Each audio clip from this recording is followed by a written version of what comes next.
పోతున్నాం అనేది వాళ్ళు ఇక్కడి నుంచి అయినా క్రెడిబిలిటీతో ఉండాలనేది ప్రజలు కోరుకుంటున్నారు. ఓకే, ఎస్, మనతో పాటు జూమ్ లో అటు వైఎస్ఆర్సీపీ నుంచి లక్ష్మణరావు కూడా జాయిన్ అయ్యారు. లక్ష్మణరావు గారు నమస్తే అండి.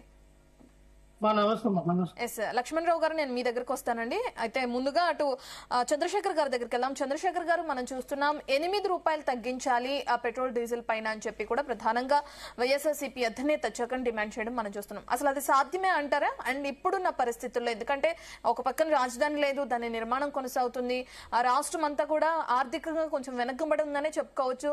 ఇప్పుడు రాజధాని నిర్మాణంలో భాగంగా పెట్టుబడులన్నీ కూడా అటే వెళ్ళిపోతున్నాయి. మరి ఇప్పుడు 8 రూపాయలు తగ్గించడం అనేది రాష్ట్ర ప్రభుత్వానికి సాధ్యమా కాదా? ఏం చెప్తారు దాని గురించి? ఎందుకు సాధ్యం కాదమ్మా, రాజులు తలుచుకుంటే దెబ్బలకు కదవా ఏంటి? గతంలో లోకేష్ బాబు ప్రతి ఇంటింటికి తిరిగి నేను వచ్చిన తర్వాత వ్యాట్ తగ్గిస్తాను, వ్యాట్ తీసేసి మీకు 90 రూపాయలకి పెట్రోల్ ఇస్తానన్నాడు కదా. మరి ఆయన పెద్ద ఆయన చంద్రబాబు నాయుడు గారు గాని, లోకేష్ బాబు గారు గాని, వీళ్ళందరూ ఆ రోజు వాగ్దానం చేసిన వాళ్ళేగా. జగన్మోహన్ రెడ్డి నానా యాగి చేశారు కదా. కరోనా టైంలో పాండమిక్ టైంలో ₹1 మసాలా గారు చెప్పినట్టు ₹1 సస్పెన్స్ తేనే గగ్గోలు ఎత్తి రోడ్డు అంతా ఊరు వాడ యాగి చేశారే. మరి ఇవాళ నువ్వు రాష్ట్రం కోసం అప్పులు చేస్తూ ఈ జగన్మోహన్ రెడ్డి చేయలేనంత అప్పు నువ్వు ఈరోజు చేసి ఆ డబ్బులు ఏం చేస్తున్నావు? అసలు రాజధాని పేరుతో ఈ అప్పులు కుప్ప తీయడం ఏంటి? రాష్ట్రాన్ని ఇంత అరాచకం చేయడం ఏంటి? అసలు ఆర్థికంగా మనం ఎంత దరిద్రంగా, ఎంత అసహ్యంగా, ఎంత అధమ స్థాయిలో ఉన్నామంటే ఈ పాలనే గుర్తు. ఎందుకంటే 3,60,000 కోట్లు ఈ రోజు వరకు అప్పు చేశారు 23 నెలల్లో. జగన్మోహన్ రెడ్డి గారు 3,20,000 కోట్లు మాత్రమే చేశారు గత 5 ఏళ్లలో. అది కూడా పాండమిక్ కరోనా సీజన్ ఉన్నా గానీ. మరి ఇంత చేసి నువ్వు అప్పుల పాలు చేసి రాష్ట్రాన్ని ఇవాళ నేనేదో చదువుపోసనని చెప్పుకుంటే ఎలాగా? నువ్వు రాష్ట్రాన్ని సర్వనాశనం చేస్తున్నావు, ప్రజల్ని ఇబ్బందులు పాలు చేస్తున్నావు. రాజధాని ఒకటే ఇంపార్టెంట్ కాదు, రాజధానితో పాటు ప్రజలు, రాష్ట్రంలో ఉండే ప్రజలు కూడా ఇంపార్టెంటే. వాళ్ళ సంక్షేమం కూడా చూడాల్సిన బాధ్యత ఉంది. ఒక సంక్షేమ పథకం అమలవుతుందా? నీకు 1500, నీకు 1500, నీకు 1500 అన్నారు. ఏది ఆ 1500 ఎక్కడుంది? అమ్మఒడి ఎక్కడుంది? ఆరోగ్యశ్రీ ఎక్కడుంది? సంక్షేమ పథకాలు ఎక్కడున్నాయి? ఈ తెచ్చిన డబ్బులన్నీ ఏం చేస్తున్నారు? ఆ రోజున రోడ్డెక్కి నానాయాగి చేశారు, బూతులు తిట్టారు జగన్మోహన్ రెడ్డి గారిని. ఈ బీఆర్డీఎస్ రోడ్, విజయవాడ బీఆర్డీఎస్ రోడ్ లో ఈ టీచర్లు బూతులు తిట్టారు, సిపిఎస్ రద్దు అని. ఆ సిపిఎస్ రద్దు చేయలేదు. ఇవాళ నువ్వు టీచర్ల గురించి ఏం పట్టించుకుంటున్నావు? టీచర్ల సిపిఎస్ రద్దు చేసావా? ఆ రోజు నేను చేస్తానని వాగ్దానం చేసావు. ఏది సిపిఎస్ రద్దు చేయండి. ఇంకా ప్రభుత్వం కొనసాగుతూనే ఉంది కదా, ఇంకా అవలేదు కదా, టైం ఉంది కదా. ఎన్నాళ్ళు టీచర్లకు అర్థమైంది జరగదనేది. అధికారం చేపట్టి ఇంకా 2 సంవత్సరాలు ఈ మధ్య చేయాలమ్మా. సంక్షేమ పథకాలు చేయాలంటే జగన్మోహన్ రెడ్డి గారు అన్నాడు చేశారా ఏంటి? నెలకో స్కీమ్ పెట్టుకెళ్లారు. చేతనైతే అలా చేయాలి.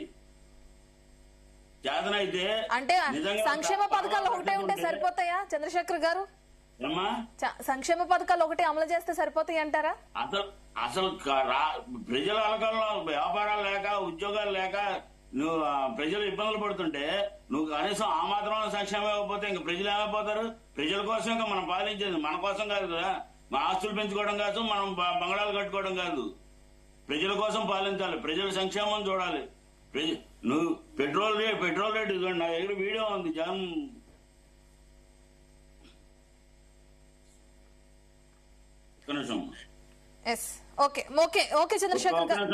చంద్రశేఖర్ గారు, ఇదిగోండి లోకేష్ బాబు అన్నది. ఎక్స్ప్లెయిన్ చేయండి ఏమన్నారు? ఎక్స్ప్లెయిన్ చేయండి. ఏమండి ఏం చెప్పారు లోకేష్ గారు? ఏం చెప్పారు? మీరు ఏమంటారు? విద్యుత్ ఛార్జీల పేరుతో దోచుకున్నారట. కరోనా కాలంలో 4 వ్యాట్ను పెంచడం దారుణంట. పేదలకు మరింత భారంగా మారుతుందిట.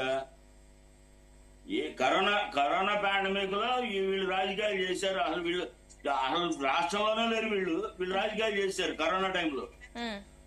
ఏపీ పెట్రోల్ డీజిల్ వ్యాట్ పెంపుపై టీడీపీ ఆగ్రహం. ఆ రోజున ₹1 ఇవాళ ₹10 పెరిగింది. ఎంత ఆగ్రహంగా ఉండాలి ప్రజలు? అసలు పెరగడానికి కారణం యుద్ధ ప్రభావం కదండి. దాని వల్లే కదా అన్ని రాష్ట్రాలు పెరగడం. ఏమ్మా యుద్ధ ప్రభావంతో అన్ని రాష్ట్రాలు అదే చెప్తున్నా మీకు విపి సింగ్ గారి టైంలో ఇరాన్ ఇరాక్ యుద్ధం వచ్చింది, గుర్తుందా? మీరు ఐడియా ఉందో లేదో? ఆ రోజున కూడా రేటు పెంచరా, ఇవాళ నీ రేటు పెంచాల్సిన అవసరం వచ్చింది. నువ్వు అంటే ఇటు కేంద్ర పాలకులు గాని రాష్ట్ర పాలకులు గాని ముందు చూపు లేకపోవడం, అవగాహన లేకపోవడం, కేవలం వాళ్ళ షోకుల కోసం తప్పితే రాజకీయ పాలిస్తున్నారు తప్పితే ప్రజల గురించి ఆలోచించలే. మేము అసలు పెట్రోల్ డీజిల్ రేట్లు పెంచమని ఒక కేంద్ర మంత్రి గారు వాగ్దానం పెంచి ఆ చెప్పిన 10 రోజులకి రేట్లు పెంచారు. చెప్పిన 10 రోజులకే డాలర్ రేటు పెరగదు, డాలర్ రేటు బాగానే ఉంది, స్థిరంగా ఉందని నిర్మలా సీతారామన్ గారు పార్లమెంట్ లో చెప్పారు. ఇవాళ 96 రూపాయలు ఉంది. 2014 నుంచి ఈ రోజు వరకు డాలర్ రేటు డ్రాస్టిక్ గా డౌన్ అవుతూనే వచ్చింది. ఇది పాలనా లోపమా, పాలనా దక్షత? చెప్పండి. జాతకాంతరమే కదా.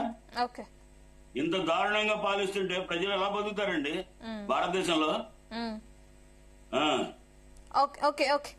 ఓకే చంద్రశేఖర్ గారు, మళ్ళీ వస్తానండి మీ దగ్గరికి. లక్ష్మణ్ రావు గారు, మనం చూస్తున్నాం 8 రూపాయలు తగ్గించాలి అని ప్రధానంగా మీ అధినేత వైఎస్ జగన్ డిమాండ్ చేయడం మనం చూస్తున్నాం. మరో పక్కన అన్ని రాష్ట్రాల్లో పెరిగినాయి, కేవలం ఏపీలో మాత్రమే కాదు పెట్రోల్ డీజిల్ రేట్లు పెరగడం.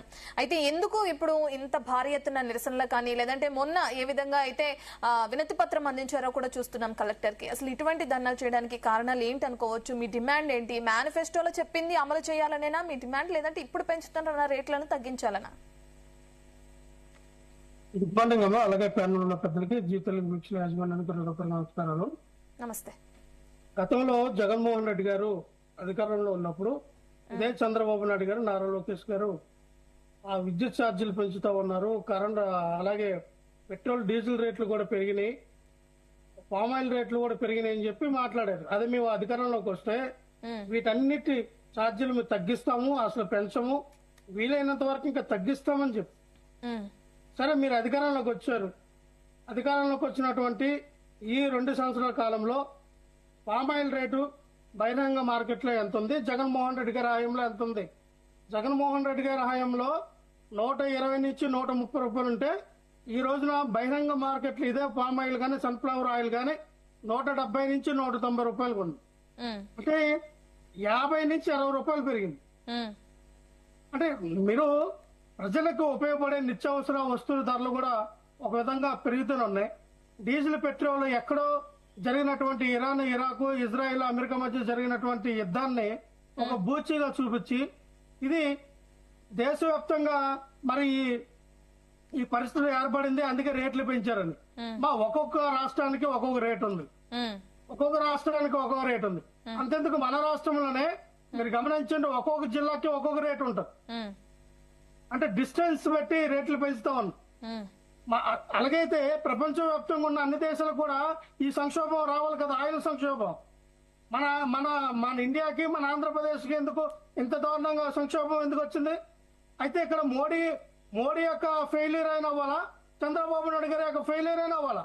ప్రపంచంలో ఎక్కడ ఈ సంక్షోభం రాలా, ఆయిల్ సంక్షోభం అనేది ఎక్కడ రాలా? కానీ చూడండి, ఎవరు రోడ్ల మీదకి రాలా, ఎవరు పెట్రోల్ బంకుల్లో గంటల సేపు బార్లు నిలబడి పెట్రోల్ కోసం యుద్ధాలు చేసిన రోజులు ఎక్కడ మనకు కనవండిగా? నేషనల్ ఇంటర్నేషనల్ ఛానల్లో చూడండి. ఇప్పుడు కూడా ఏదైతే ఈ ఆయిల్ రిఫైనరీ ఉన్నటువంటి ఈ ఇరాన్ నుంచి కూడా, అలాగే ఉక్రెయిన్, ఈ ఇరాక్ ఇక్కడ నుంచి ఉన్నటువంటి ఈ ప్రదేశాల్లో ఎక్కువగా ఈ డీజిల్ పెట్రోల్ క్రేషన్ దొరికినటువంటి ఈ ప్రాంతాలు వాళ్ళకు ఫ్రీగా కూడా ఇప్పుడు ఇస్తూ ఉన్నారు. ఫ్రీగా ఇస్తూ ఉన్నారు, మీరు తీసుకెళ్ళిపోండి అని. ఈ యుద్ధ వాతావరణంలో ఫ్రీగా కంటైనర్లు ఇచ్చేస్తూ ఉన్నారు. కానీ ఇక్కడికి వీళ్ళు తీసుకొచ్చినటువంటి పరిస్థితిలో రేట్లు పెంచుతూ ఉన్నారు.